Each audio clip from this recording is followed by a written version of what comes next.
Bonjour, bon après-midi, bonsoir. Merci de nous rejoindre aujourd'hui dans cette session pour redéfinir la prophylaxie.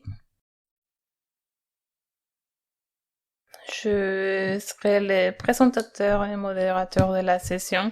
Petit rappel, la perfusion intraveineuse régulière de concentré de facteurs de coagulation augmente le taux plasmatique pour prévenir un saignement. Si la définition standard de prophylaxie établie par Victor Blanchette et ses collègues en 2000, dans les années 2000. Aujourd'hui, un certain nombre de nouveaux produits hémostatiques sont en cours ou en développement, dont beaucoup ne sont pas administrés par voie intraveineuse et ne disposent pas de facteurs 8 ou 9. Ils n'augmentent non plus le taux de facteurs plasmatiques. D'où le besoin de redéfinir la prophylaxie, c'est ce que nous allons faire durant cette session. Dans cette session, j'ai plusieurs experts internationaux en prophylaxie. Victor Blanchette du Canada, Robert Klamlott d'Allemagne et Emna de Tunisie. Concernant le temps, je suis parfaitement conscient que nous allons commencer en retard. Sans beaucoup plus d'interventions, je veux donner la parole à Victor Blanchette. Il va faire sa présentation, définir une prophylaxie réussie. Le paradigme change. Victor, à toi.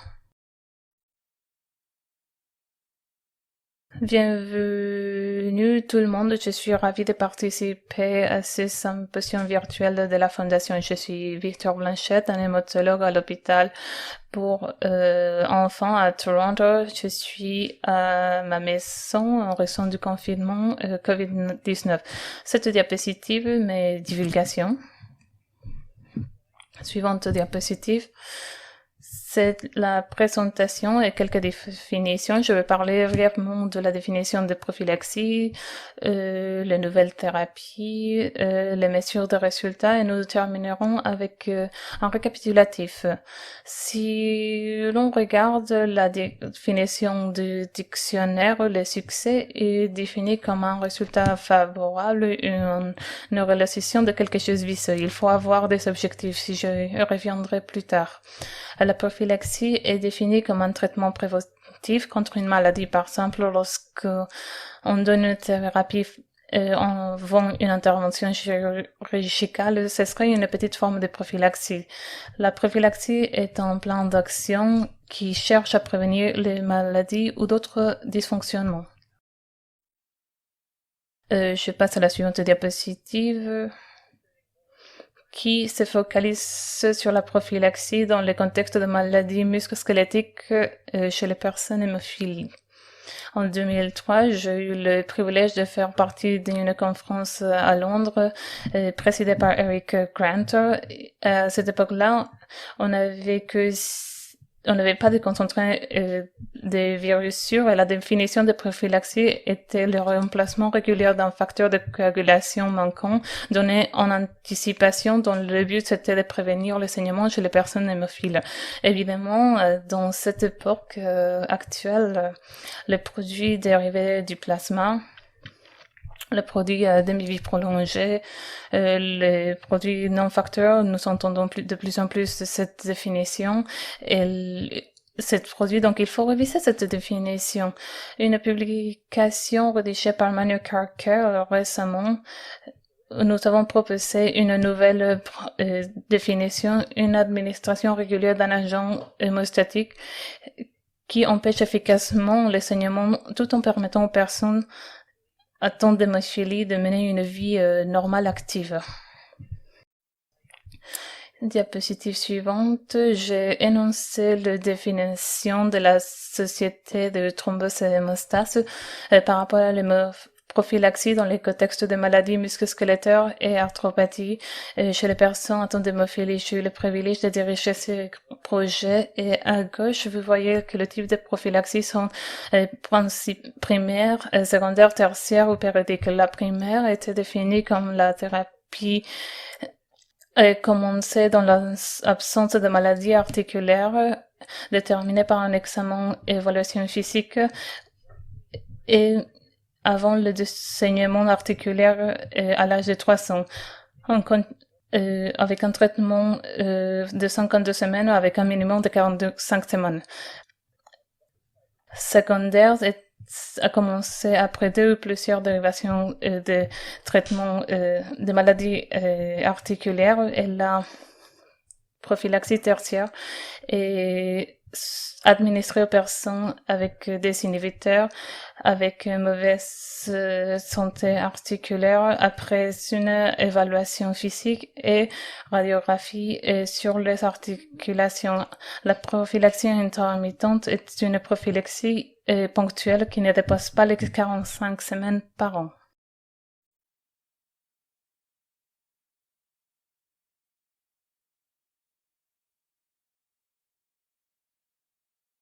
Maintenant, diapositive suivante.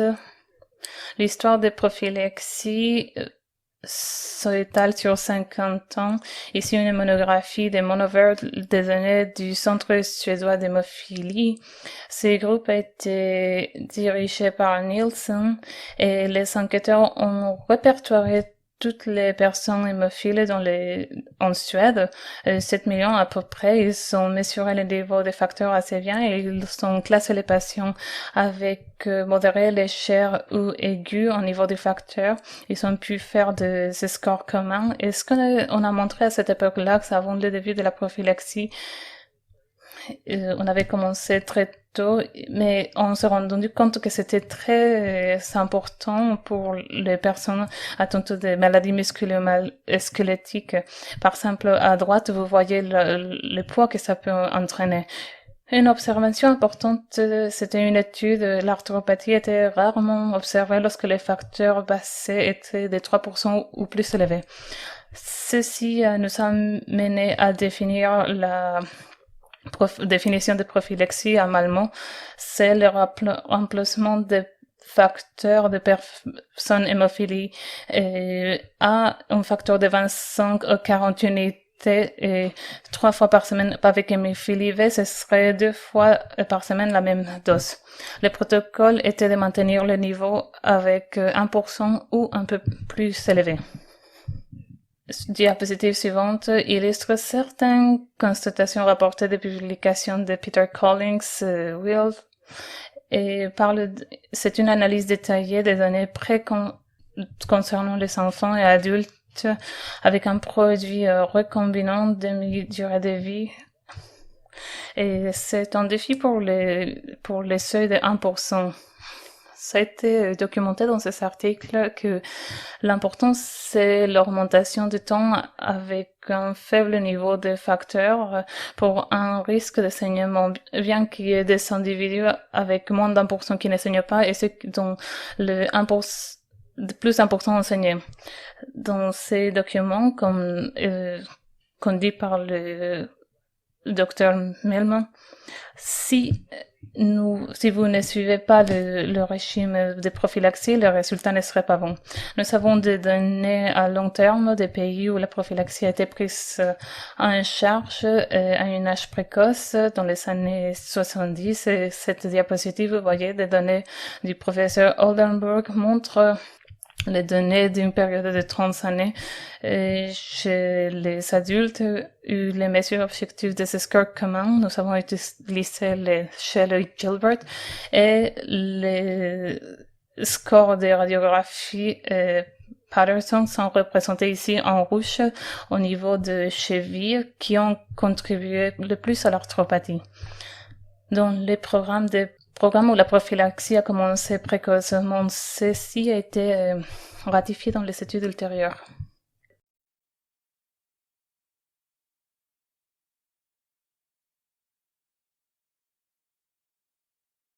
Et dans cette diapositive suivante, vous voyez qu'il existe plusieurs facteurs de risque de saignement chez les personnes hémophiles.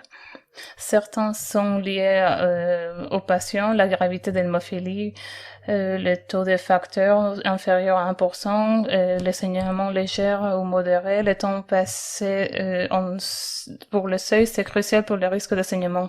Le profil pharmacocinétique des patients après la perfusion de facteurs 8 ou 9, c'est très important. Nous savons que facteur 8 peut varier entre 2 ou 4 fois selon les individus. Le stade sous-adjacent de l'articulation au moment de la prophylaxie est clé dans les individus avec ces articulations ciblées. Ils sont plus susceptibles au saignement. Le profil d'activité de la personne est très important. Dans une étude d'Australie, dans une cohorte de garçons, la prophylaxie a montré qu'il y avait un facteur de risque indépendant au sport à haute intensité en ce qui concerne le saignement.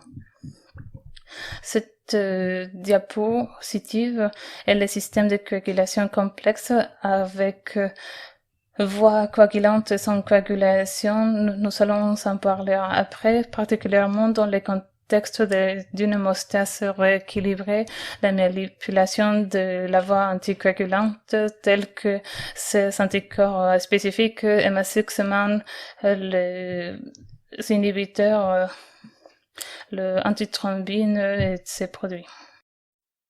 Et nous sommes aujourd'hui dans une époque passionnante. Au cours des dernières années, les traitements pour les personnes atteintes d'hémophilie avaient une large gamme de produits. Ici, vous les voyez. Et selon l'endroit où vous vous trouvez dans le monde, vous aurez peut-être accès à un virus dérivé d'un plasma, de concentrer du facteur 8 ou 9, de recombiner ou de concentrer à demi-vie prolongée. Nous sommes très ravis de voir toutes les découvertes que nous avons avec les facteurs 8V, par exemple avec le V001 en état de recherche avancée. Nous pouvons rechercher le facteur 8 que nous avons une durée de vie de 35-36 heures. Évidemment, les agents non hémostatiques, on en parle beaucoup aujourd'hui. Les anticorps antithrombine spécifiques, il y en a plusieurs.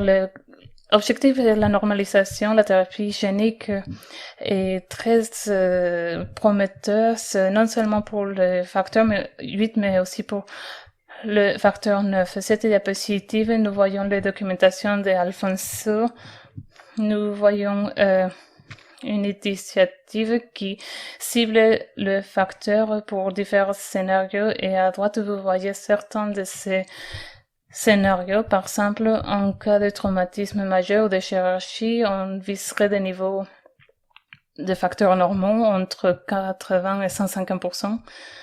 Tout en bas à droite, vous voyez les enfants en bas âge ou plus âgés, et le pourcentage pourrait être acceptable. Et au milieu de la diapositive, vous voyez l'activité physique. L'activité physique a fort impact, aurait besoin d'un facteur plus élevé pour protéger contre les saignements. L'activité sportive, ce serait moins. La diapositive suivante, c'est une représentation de ce qui est promu en ce qui concerne la prophylaxie personnalisée comme la voie privilégiée. La courbe PK après perfusion du facteur 8, le pic, le creux, le seuil, et cette courbe au-dessous à droite. En haut, vous voyez les petits dessins. Au Canada, nous avons 4 dessins. Le ski, ce serait un sport très risqué, on le encourage pas, mais avec l'équipement approprié, nous aurons des niveaux plus élevés. Par exemple, avec le football, c'est très connu partout dans le monde. Vous serez dans un match de foot et les personnes avec un bon équipement auraient des niveaux inférieurs. Toutes ces thérapies sont très chères, sont très prometteuses, et nous avons besoin de plus en plus de mesures de résultats qui auront une réglementation et financement. Il faut se focaliser sur les patients, les résultats, les mesures de résultats, comme indiqué ici sur la diapositive. On comprend des informations sur ces épisodes d'enseignement, questionnaire sur la qualité de vie, générique, tels que ceux que nous connaissons, les utiles sur les qualités de vie, les questionnaires sur la qualité de vie développés par le groupe allemand, ou les composants pédiatriques. Je attire votre attention sur les résultats pour les patients. L'outil pour analyser la qualité de vie des patients développé par Marc et ses collègues. C'est un outil assez important dans ce domaine. Les définitions sont importantes. Je reviens à la définition de ISTH. C'est enseignement articulaire aigu, articulation ciblée. Voici les caractéristiques d'une heure-arthrose aiguë ou saignement articulaire aigu.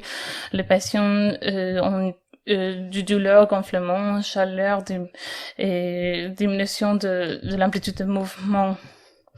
Il faudrait identifier s'il y a vraiment un saignement articulaire index aigu. Certaines des données ne sont pas absolues à cet égard. La suivante diapositive présente d'autres mesures de résultats qui sont déterminées objectivement. On parle des scores articulaires des groupes mais dirigés par le professeur Sebastian et ils sont développés un score d'hémophilie développé par le groupe international d'études de prophylaxie. C'est un outil qui va remplacer le score Gilbert et bien sûr l'imagerie de ce score dérivé de la lecture de radiographie, ultrason, l'imagerie et résonance magnétique.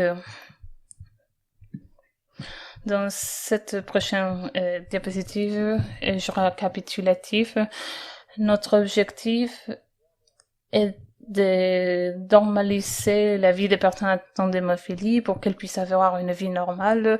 La définition de l'Organisation mondiale de la santé, on sait qu'il concerne la qualité de vie est très liée à l'individu, objectif, attente et culture qui sont très différentes, bien évidemment. En centre, nous avons les scores chocolat qui vont sens les plus hauts pour les pays, dans les pays européens et Amérique du Nord où la prophylaxie est disponible et très performante. Nous avons des scores de 80 et plus élevés. Si vous allez dans des pays où l'accès est plus restreint, indiqué ici le travail que nous avons fait au Brésil, Chine, Jamaïque, Côte d'Ivoire, les scores sont beaucoup plus bas.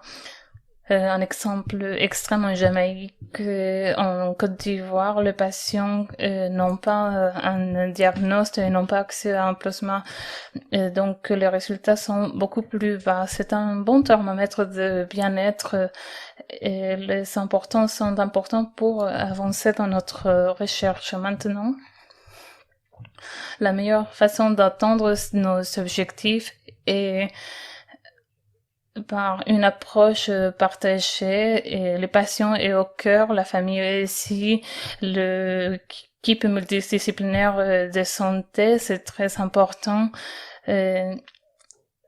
Il faut trouver des alternatives pour les familles et dans ce processus, il faut déterminer ce qui est mieux pour la personne. Bien sûr, cela varie de l'âge d'un pays à l'autre. C'est un modèle qui est promu et que nous utilisons et qui a de très bons résultats car les patients se sont au centre de l'action. Je vous laisse avec ces petits dessins. Chaque saignement compte. Nous ciblons les saignements articulaires, l'arthropathie. Nous devons tout faire pour prévenir les saignements.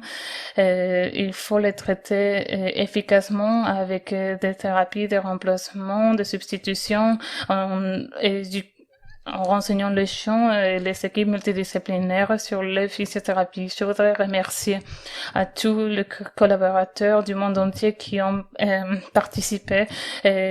L'équipe de Nielsen, l'équipe suédoise également, l'équipe néerlandaise, l'équipe italienne. Nous connaissons tous sur le contrôle randomisé qui a été fait avec le professeur Michael Johnson et ses collègues.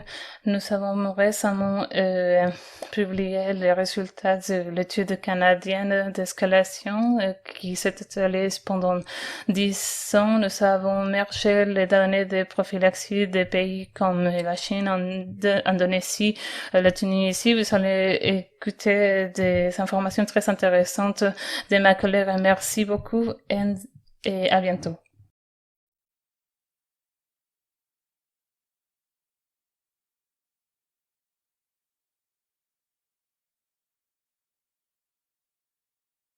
Bonjour tout le monde.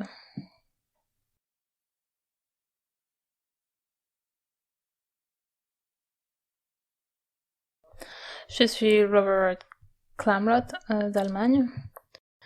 Je vais commencer ma présentation. Voici mes divulgations. Vous voyez qu'il y a beaucoup d'implications de différentes sociétés pharmaceutiques, principalement des études et d'autres choses. Je veux continuer. Je veux répondre là où Victor s'est arrêté.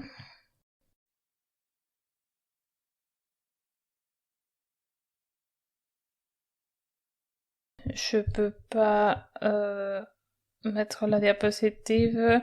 Donc la prophylaxie, c'est le traitement par défaut. Nous, les patients avec hémophilie au bénéfice de la prophylaxie. En Allemagne, nous avons de la chance car l'autorité recommande la prophylaxie pour tous les patients. Et ceci a été... On a suggéré que tous les patients doivent être traités. L'objectif, c'est ne plus avoir de saignement. Il y a une variabilité dans le niveau de phénotype chez les individus ayant répondu à une thérapie de substitution, amener le traitement avant une prophylaxie pour avoir une vie normale, c'est l'importance. Suivante diapositive. Avons-nous des évidences qu'un niveau seuil plus élevé soit bénéfique? Et si vous voyez les graphiques, il est cité souvent une étude hollandaise. Nous voyons les patients avec hémophilie sévère et on montre clairement une relation étroite entre l'activité résiduelle et la tendance de saignement chez ces patients. Et cela peut avoir un facteur de 10%. Et le deuxième point dans la diapositive suivante, notre définition d'hémophilie est faite au niveau de facteurs et remplaçant les facteurs manquants, nous pouvons soutenir des niveaux de vecteurs normaux avec un traitement de substitution. C'est très vrai que le niveau le plus élevé du facteur de coagulation manquant, comme le facteur 8, a une meilleure protection. Nous voyons dans la suivante diapositive la prophylaxie personnalisée. Un traitement personnalisé. Aujourd'hui, nous avons changé les patients.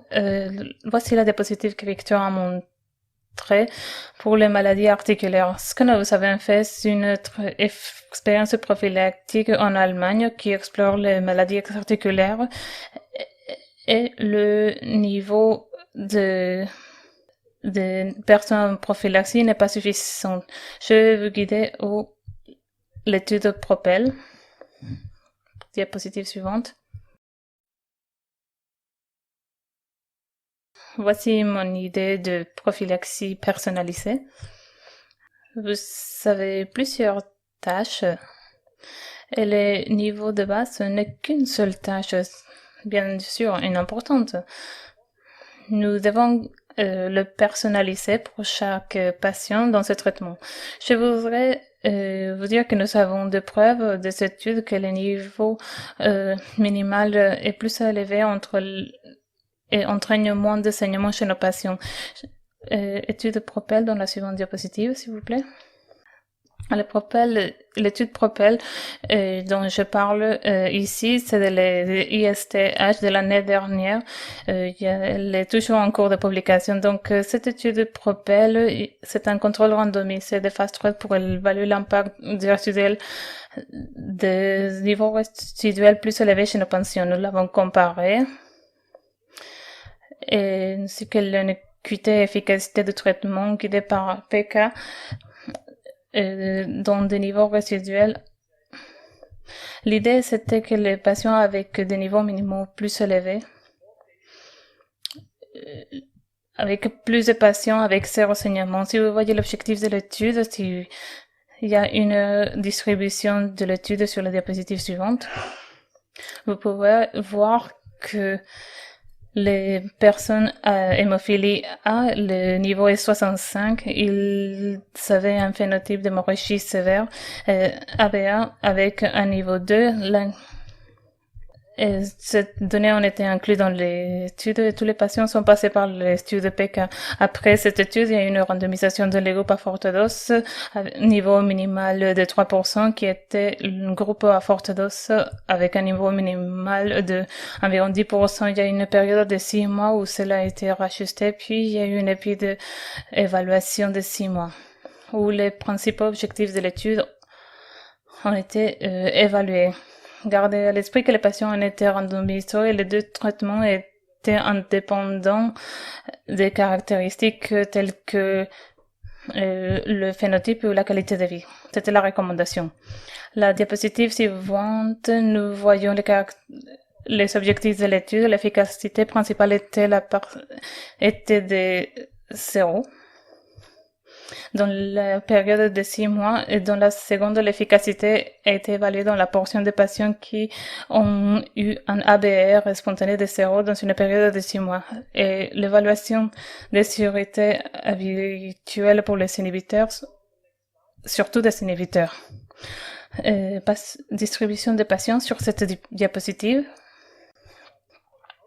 Nous avons deux pour le résultat. Il est important de vous rappeler que nous avons eu un résultat d'efficacité primaire et secondaire parce que dans le deuxième groupe, les patients ont été inclus. Bien sûr, vous pouvez imaginer que tous les patients ne sont pas en concordance avec le respect des protocoles.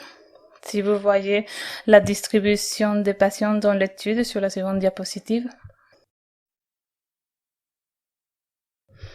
il y a eu 135 patients dépistés. Il y a eu des échecs dans le processus de dépistage. Finalement, des patients randomisés, 118 et 57 dans les groupes de doses faibles, 58 à doses élevées. Évidemment, nous avons des abandons dans les études. Vous voyez ici que les patients dans les groupes à forte dose ont abandonné l'étude. Les raisons sont variées, mais certains ne respectaient pas les protocoles. Peut-être en raison de la charge du traitement de la diapositive, nous avions les patients différents. Vous voyez les deux groupes qui étaient assez bien distribués. Les patients avaient le même âge. Et c'était deux patients avec un certain nombre d'articulations de plus de 70%. La seule différence était pour les groupes doses élevées, le nombre d'articulations ciblées était plus élevé. Diapositive suivante, vous voyez que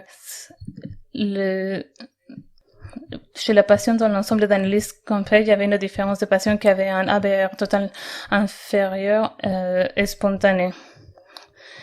Si vous regardez les valeurs moyennes des ABR de 1,6 dans les groupes de doses élevées, de 1,6 dans les groupes de doses élevées, si vous voyez maintenant les patients qui respectent complètement avec les protocoles, les résultats sont significativement différents. La différence totale, ABR total et ABR spontané et ABR articulaire spontané avec des niveaux très faibles chez les patients à forte dose.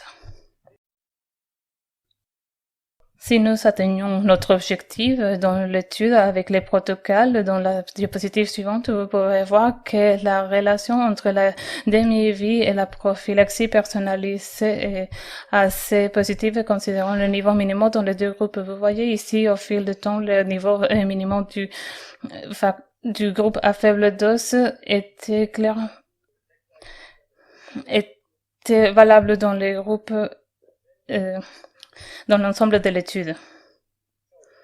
Alors, combien d'efforts faut-il faire pour que les produits aient du succès? Ici, vous pouvez voir l'évaluation que nous avons fait. Premièrement, vous voyez voir le niveau minimum supérieur. Il faut injecter plus. Donc, le nombre de perfusions prophylactiques par semaine, c'était 2,5 ou 2,3 pour les groupes à faible dose et 3,6 pour les, ou 4 fois par semaine pour le groupe élevé. Cela se traduit dans une quantité plus élevée d'injections par an. Et la dose annuelle, dans les groupes, c'était de 4000 unités par kilogramme de poids corporel, c'est-à-dire 7500 par kilogramme. Ce qui est intéressant, c'est les chevauchements dans les deux groupes. Une énorme variation chez nos patients, ce qui le rend très fiable adossé en raison de la pharmacocinétique. Si vous avez des événements indésirables, diapositive suivante. Nous voyons les événements dans l'étude. Diapositive suivante. Il n'y a pas eu de mort, pas d'événements thromboliques, pas d'allergie sévère, aucun événement indésirable.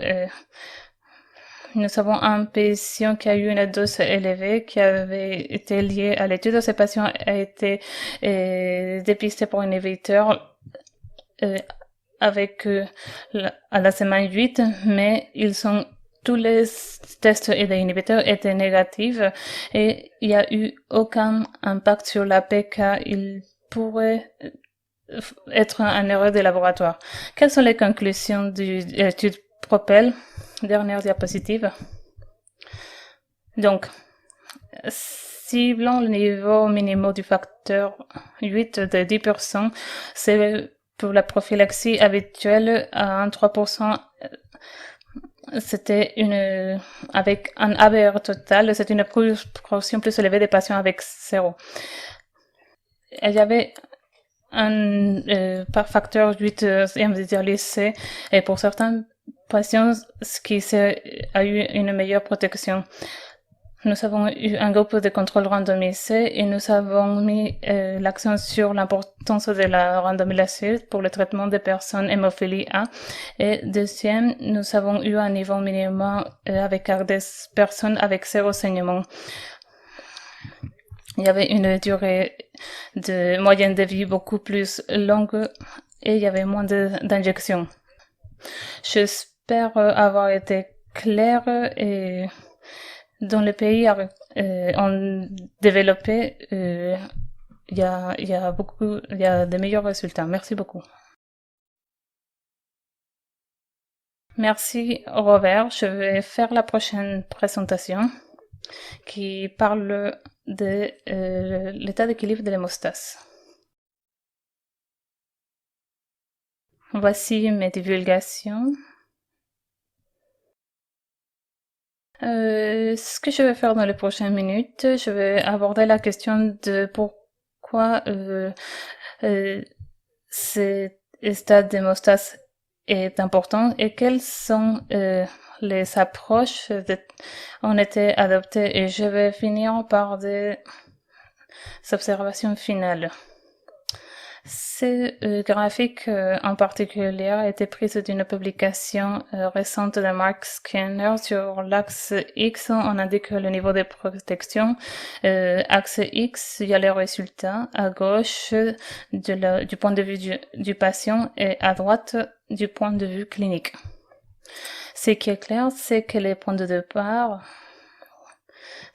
et que nous empêchons, nous prévenons la mort des patients. Et finalement, il faut prendre la prise en charge des patients optimale. Une optimase normale est caractérisée par une santé et un bien-être optimisé. C'est une homostase normale que je veux croire, c'est notre objectif. Lorsque nous parlons de état d'équilibre d'homostase, juste pour rappel, c'est un schéma simplifié de l'homostase qui montre les procoagulantes protéines et les protéines anticoagulantes à gauche dans un cadre normal où vous avez un équilibre des coagulants pro et anticoagulants. Les patients ne saignaient pas ni avaient ni coagulaient pas. C'est normal. Chez les patients hémophiles qui manquent d'une ou plusieurs protéines procoagulantes, l'équilibre est vers le saignement.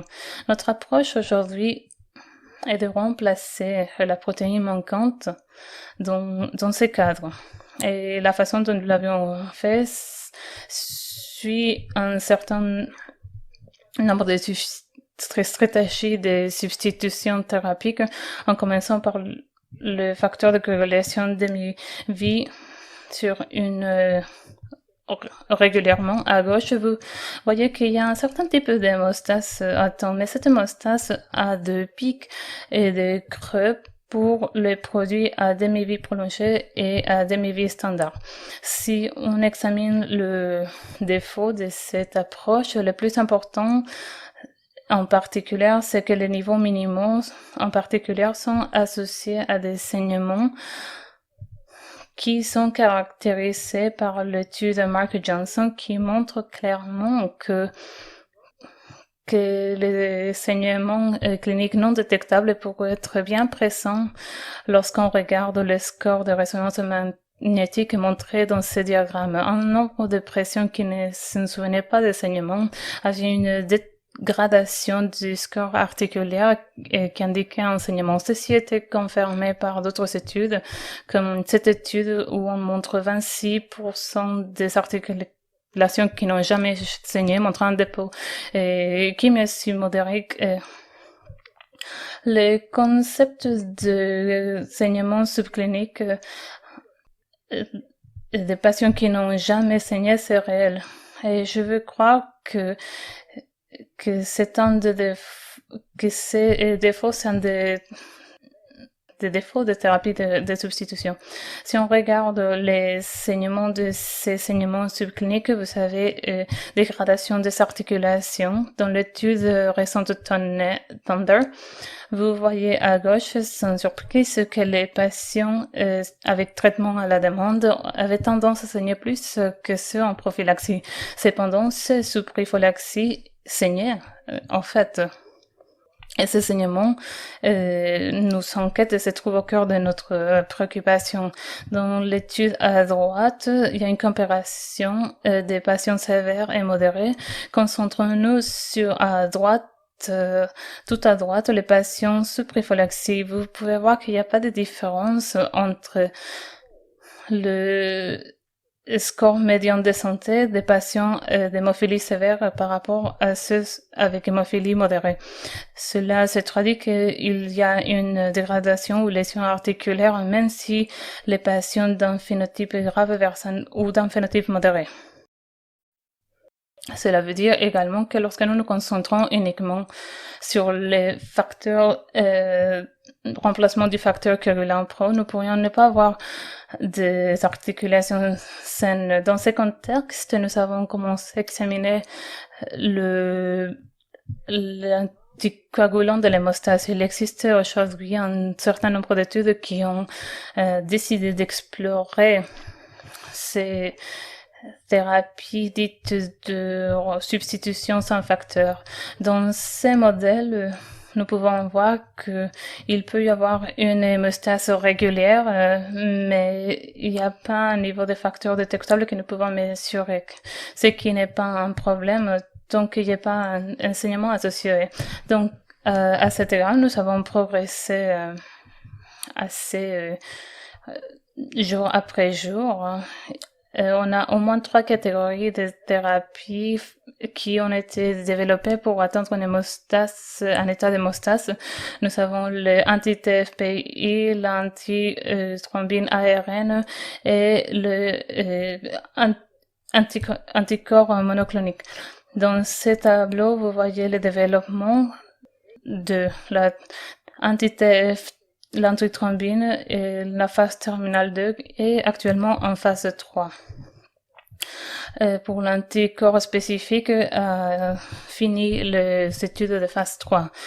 Et À quoi ça ressemble dans ces différents anticorps si l'on regarde le anti-TFPA développé par Fanseuil? Vous pouvez voir que dans les données présentées dans les ISTH 2019 qui suit la commentation, on est capable de maintenir un certain niveau d'hémostase ainsi qu'un niveau stable de différentes doses. Le résumé, c'est qu'on est capable d'utiliser ces médicaments sous-cutanés pour gérer hémostatiquement les patients atteints d'hémophilie AEV avec ou sans inhibiteur. Et c'est le résultat le plus important, maintenir un niveau hémostatique. Si l'on regarde la psychokinétique de Comsussement, l'étude qui est actuellement en cours, nous avons les données d'Elia de l'étude à une comparaison entre les volontaires sains et des patients atteints d'hémophilie. Vous voyez que ils sont il est possible de maintenir des niveaux stables de TFPI au fil du temps, à condition qu'ils continuent à recevoir une dose régulière de concizumab. Évidemment, ceci n'a pas été pris en compte dans la phase 3. Pour la pharmacokinétique des moxizumab, il y a un patron similaire dans ces études de phase 3 où on montre une pharmacocinétique presque identique indiquée sur ce diagramme avec les différentes doses de régime qui vont de hebdomadaire à 2 semaines et une fois par mois. Le niveau de mxizumab après la dose semble être identique. Ceci ratifie que l'état d'équilibre stable est possible avec les produits Vemoxizumab. Le plus important que nous devons nous dire est qu'il est possible d'atteindre une pharmacocinétique stable. Bien sûr, nous avons des données issues de études de phase 3 sur les mixizumab et on l'a résumé dans les quatre études qui ont été achevées. Comme vous pouvez le voir pour chacune de ces études, il semblerait que le ABR s'améliore au fil du temps. Non seulement il a commencé à un niveau largement supérieur, mais au fil du temps, lorsque les patients prennent la même dose, il semblerait que le facteur ABR baisse. Cela se traduit que si vous êtes en mesure d'établir et de maintenir un niveau hémostatique stable, il est possible d'atteindre un taux de saignement assez faible chez la plupart des patients. Si nous passons à l'état d'équilibre stable non factoriel de la thérapie, et qu'est-ce que cela peut signifier dans le contexte des patients? Je vais vous donner au moins 2 exemples ici. Découlant de certaines études. La première étude de SP001 où tous les patients ont reçu la même dose. Vous verrez ici. Vous voyez que les graphes, c'est des patients individuels. Et une fois que le patient a établi une hémostase, il semblerait qu'ils sont capables de maintenir un état stable. Bien sûr, il existe une grande différence entre les patients, mais ceci ne concerne pas ces graphiques. Ces graphiques montrent que l'état de stabilité chez les patients avec un programme de thérapie. Si on regarde le produit différent, Baumarine, thérapie génique, c'est un suivi de 3 années. Vous voyez un patron similaire. Dans ces graphiques, nous voyons le niveau de facteur 8 mesuré par 2 dosages différents au fil d'un an. Il semblerait y avoir un niveau constant de facteur 8 après cette thérapie génique. Donc, le message en général avec la thérapie génique est qu'il est possible d'atteindre un niveau de facteur à un état stable. La question alors est quel est l'impact de ce niveau de facteurs? Et dans ce tableau, j'essaie de récapituler récapituler tous les études publiées sur la thérapie génique. Vous pouvez voir ici que la réduction ABR est constamment élevée dans toutes les études de 70% à 100%. Le résultat est l'utilisation des facteurs indiqués tout en bas est également cohérent. La réduction est constamment faible. Vous pouvez voir de 90 à 100%. L'impact est énorme pour maintenir et établir un état de stabilité stable. J'espère vous avoir convaincu que l'hémostase stable devrait être la cible pour un soin optimal des patients hémophiles. Et il faut passer de différentes modalités thérapeutiques que nous sommes en train de développer ou d'utiliser aujourd'hui. Aujourd'hui, la stratégie d'utiliser uniquement une activité anticoagulante pro a des limites en termes de besoins cliniques qui sont décrits, l'évolution des thérapies vers des approches anticoagulantes. Nous espérons qu'avec la thérapie génique, nous pourrons atteindre et maintenir un état d'hémostase stable. C'est dans ce contexte que nous devrions répondre aux besoins qui ont déjà été soulignés. Merci de votre attention.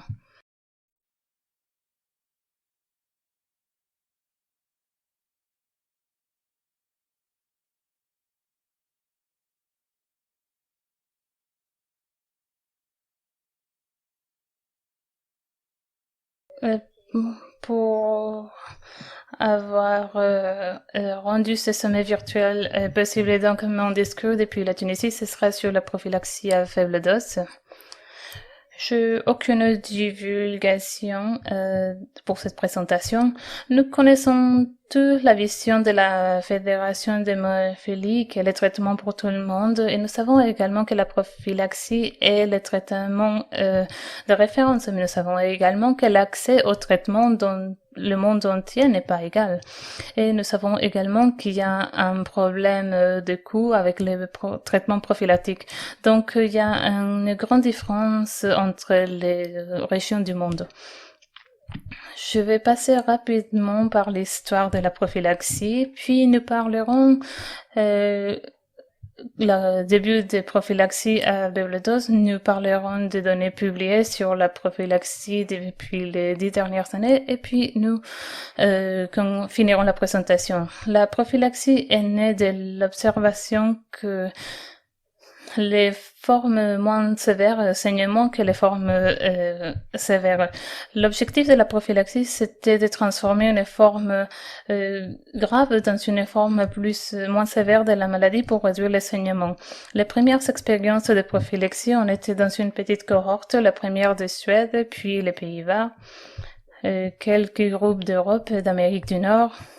En 1992 et 1994, nous avons eu un groupe beaucoup plus large. La conclusion a été que la prophylaxie était supérieure à la thérapie normale. En 2007, la première étude randomisée a été publiée par Manko Johnson, et depuis cette année, la prophylaxie a été considérée comme le traitement de référence, et de nombreuses améliorations ont été apportées aux différents traitements de prophylaxie.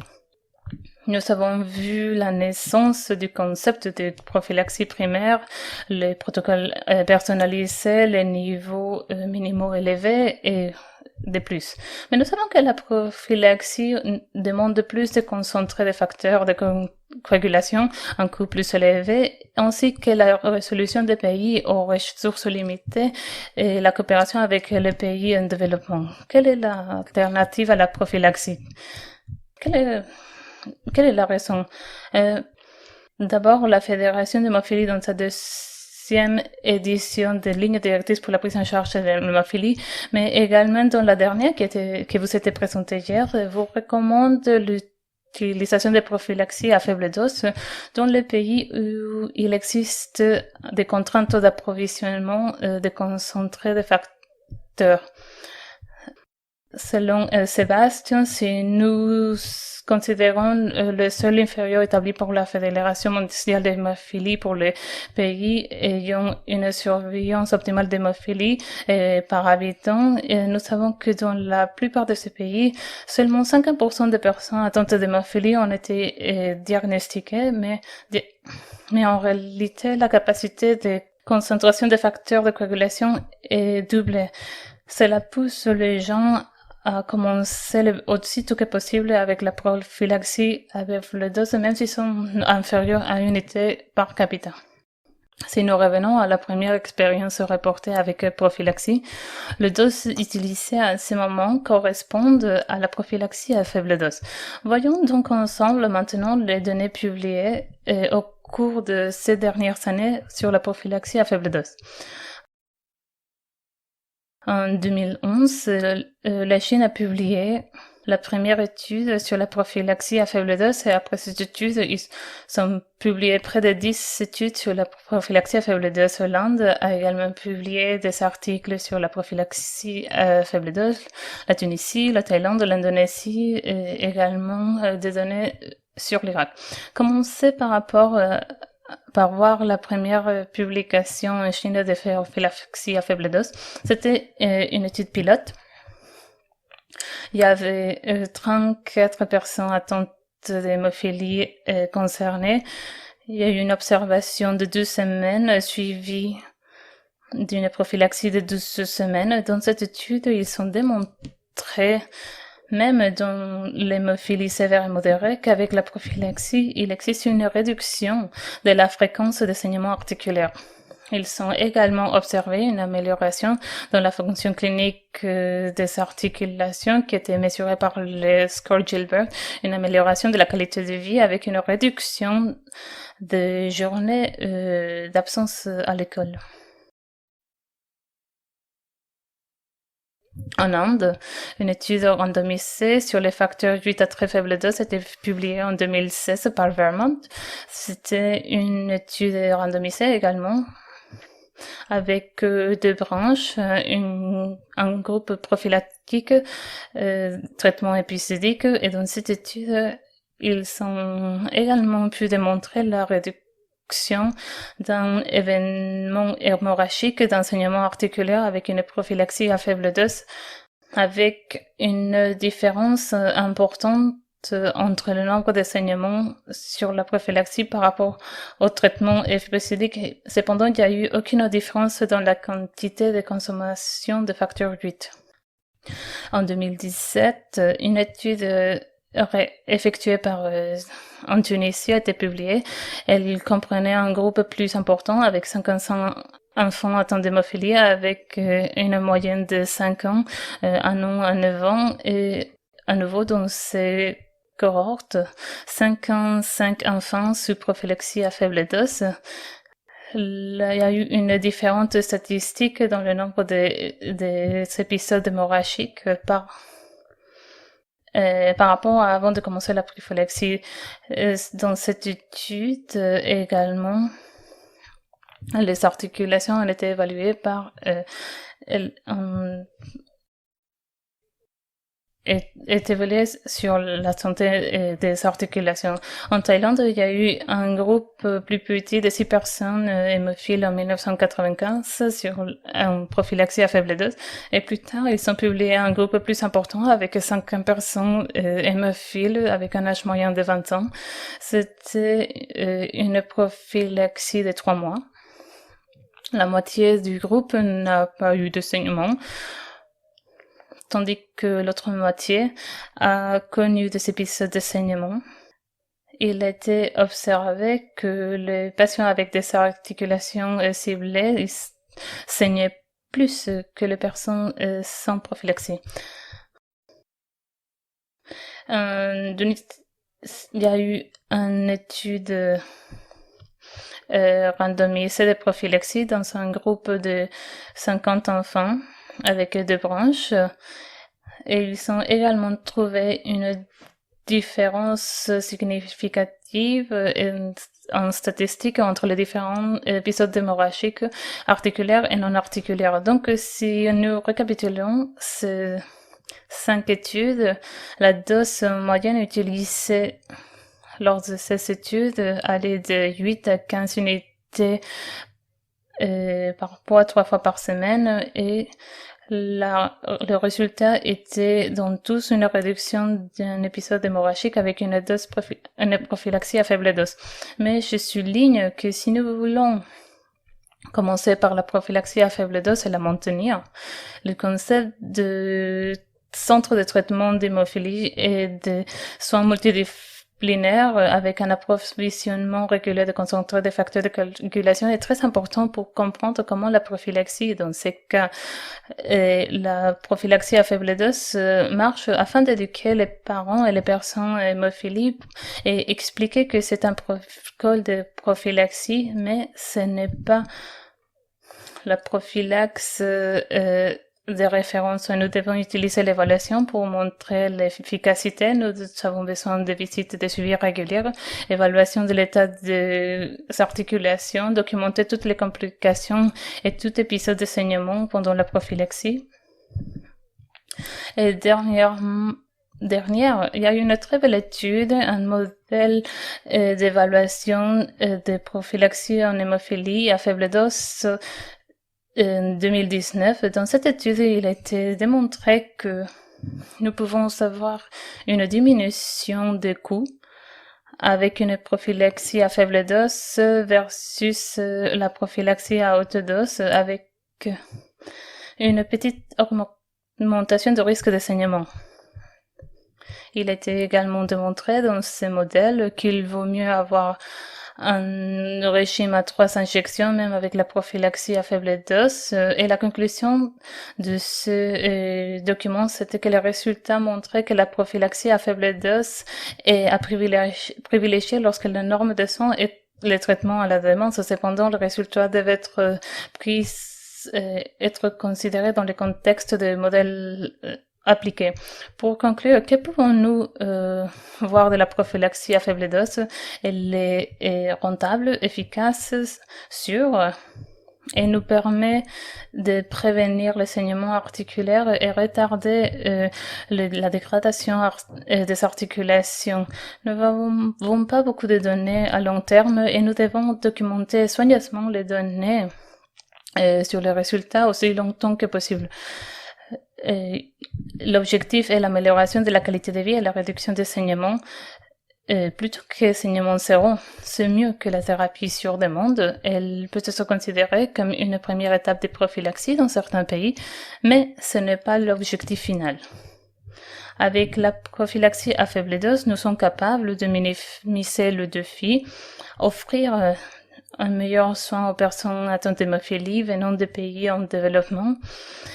Nous avons un avenir optimiste pour la thérapie et doivent être considérés comme la première étape de prophylaxie. Et si nous écoutions à Manuel Carcao hier, la prophylaxie à faible dose, à haute dose, les thérapies sans remplacement et tous les types de prophylaxie, c'est la norme. La prophylaxie doit être considérée comme la norme et référence de santé. Il a été démontré que les avantages sont visibles. Merci de votre attention.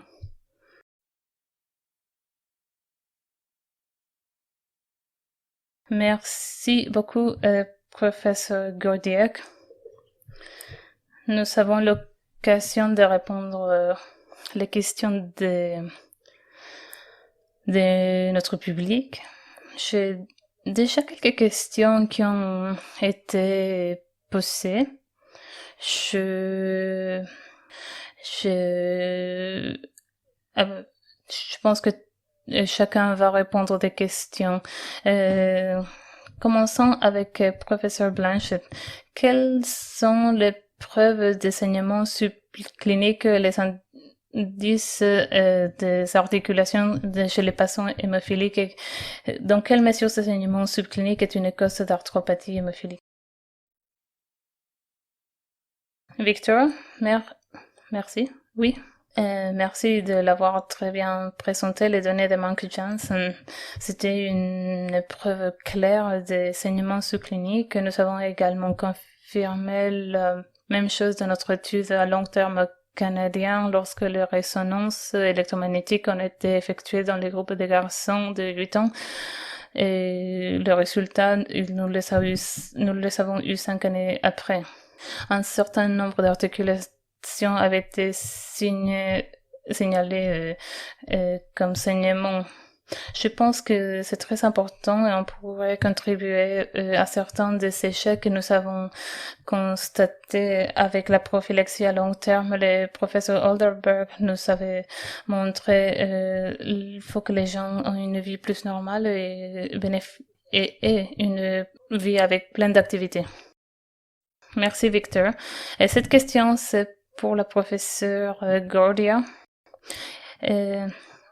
Existe-t-il une recommandation de prophylaxie dans les pays en développement, notamment en milieu rural? Quel niveau de prophylaxie devrait-il être adopté?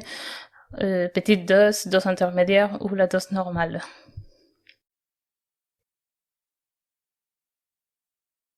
Je pense qu'avec la prophylaxie, nous devons aller petit à petit. Vous m'entendez?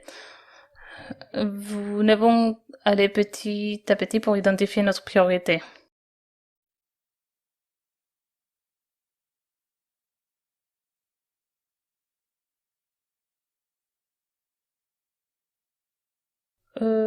Il me semble avoir un peu de la mauvaise connexion. Il y a une interférence. J'espère qu'on va pouvoir les régler. La suivante question, c'est pour le professeur Klamroth. Vous avez présenté les données de l'étude Propel. Vous vous en souvenez que le programme néerlandais de prophylaxie à dose intermédiaire utilisait dans la région d'environ de 2100 unités, tandis que le modèle suédois utilisait 4000 unités par kilogramme. Dans l'étude Propel, par contre, la consommation de facteur 8 attendait 7000 unités par kilogramme pour atteindre un niveau beaucoup plus élevé, évidemment, entre 8 et 12%. Vous pensez que c'est faisable même dans les endroits à faible dans d'autres pays différents à l'Allemagne? Je pense que ça dépend des pays. Le niveau de traitement était bas. Il y a eu le système de santé doit être assez impliqué. En Allemagne, notre système de santé est assez fort, en bonne santé. Nous pouvons maintenant doser le plus important, c'est d'avoir un traitement prophylactique, quelle que soit la dose que le système pourra fournir. Merci Robert. Oui, on a eu un problème avec les sons. Une autre question. Quelle est l'importance de la qualité de vie spécifique à la maladie dans l'évaluation de la prophylaxie à faible dose?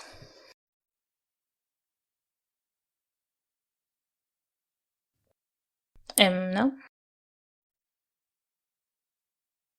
Je pense qu'Emna, elle a des problèmes. Quelqu'un peut répondre la question, Victor ou Robert? Dans le cadre de la prophylaxie à faible dose, quelle est l'importance de la qualité de vie spécifique à la maladie? Quelles sont vos opinions?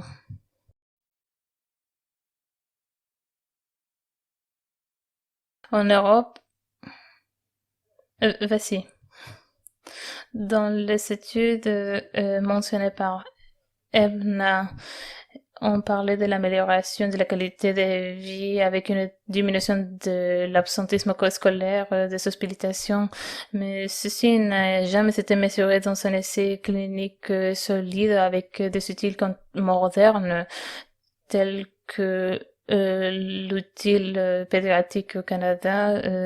Je pense qu'il y a une grande opportunité d'intégrer ces outils dans les études dans l'avenir pour avoir des notés qui soient transmises aux autorités réglementaires et aux institutions pour obtenir des fonds. Merci Victor. Des commentaires à rajouter? Oui, donc en Allemagne, nous avons fait une étude, c'était fait il y a 20 ans, l'étude Eschkol, où nous avons comparé plusieurs régimes en Europe. Et un point très important, c'était que la qualité de vie dans l'étude, dans les pays où la prophylaxie était un traitement normalisé, était beaucoup plus élevé que les pays où elle était encore sur mesure. Merci. Il y a d'autres questions qui arrivent. N'hésitez pas à nous écrire. Je pense que une bonne question que je vois ici, c'est nous avons un nombre d'outils de recherche utilisés pour évaluer nos patients. L'un de ces outils est le score de santé articulaire d'hémophilie. Chaque pays devrait établir le sien ou il pourrait avoir une normalisation de ces outils. Qui peut répondre? Est-il nécessaire d'établir le score SGH pour la population ou peut-il être démocratisé, généralisé? Victor, c'est toi le spécialiste, allez-y. Je dirais que le groupe joint avec les groupes d'études internationales sur la prophylaxie a évolué de HGH au score Gilbert. Désormais, c'est un outil de mesure. C'est un instrument validé où nous avons des données concernant les adultes hémophiles et sans hémophiles. Et je pense que le défi se trouve plus au niveau des centres locaux pour avoir une bonne formation des physiothérapeutes, des kinés, des experts musculo-squelettiques afin de comparer les résultats de différents pays, groupes, études, un peu comme la normalisation d'un INR. Emma, bienvenue à nouveau. On t'a perdu un peu. Suivante question. Je pense que c'est une question que l'on entend assez régulièrement lorsqu'on va dans certains pays dans le monde. La prophylaxie entraîne-t-elle le développement des inhibiteurs? Emma, vous voulez répondre à cette question? La prophylaxie entraîne-t-elle le développement d'inhibiteurs? Je ne pense pas. Dans notre expérience, nous n'avons pas vu beaucoup d'inhibiteurs avec la prophylaxie.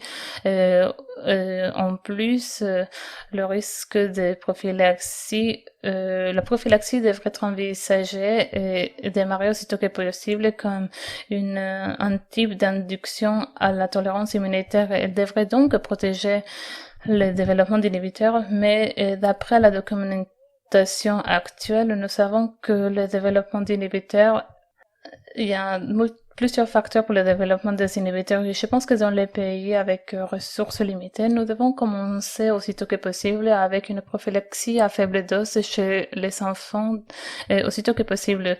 Ceci est la première étape à faire d'après moi.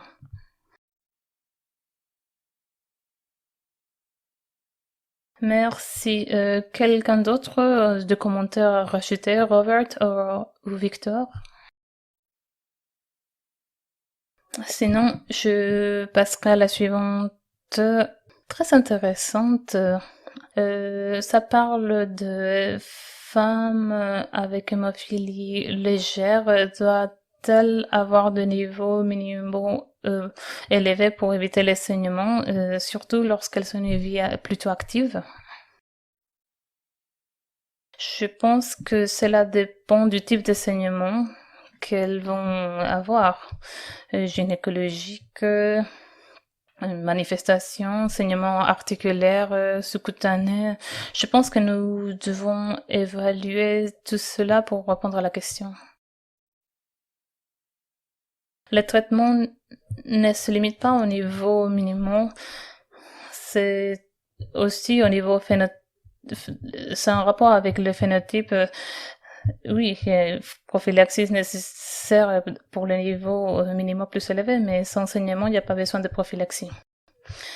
Parfait. Nous pouvons peut-être répondre à une question de plus, mais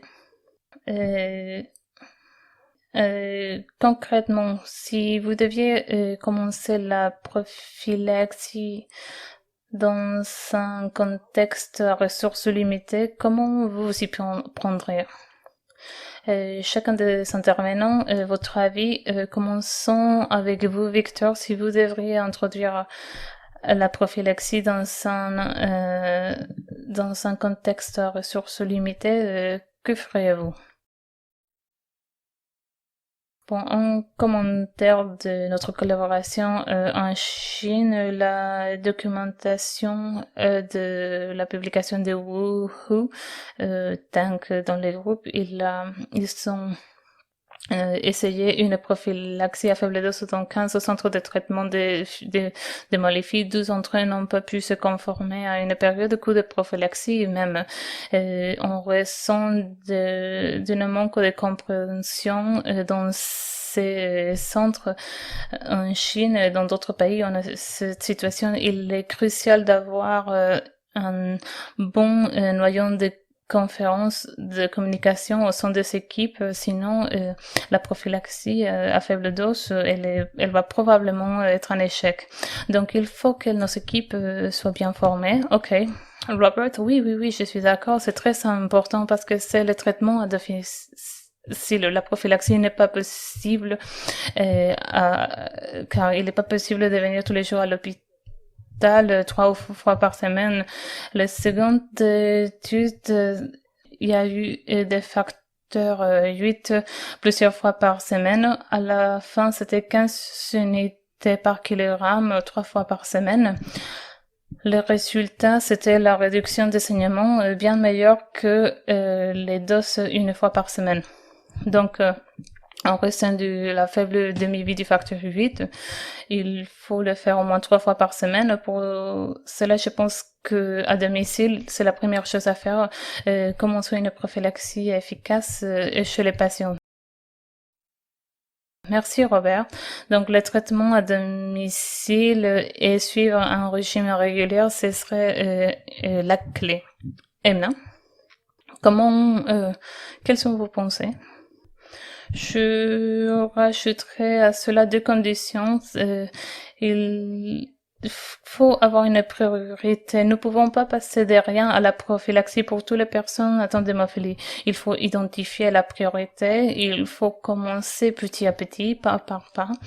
Et en commençant petit à petit, nous augmenterons progressivement la consommation des concentrations des facteurs de coagulation et le gouvernement pourra vous suivre plus facilement que de passer de 0 à des régimes à haute dose pour les personnes hémophiles. Donc, la priorité, c'est identifier les centres de traitement d'hémophilie, les soins multidisciplinaires, les soins à domicile, les infirmières. Il est important de commencer éducation et encore éducation.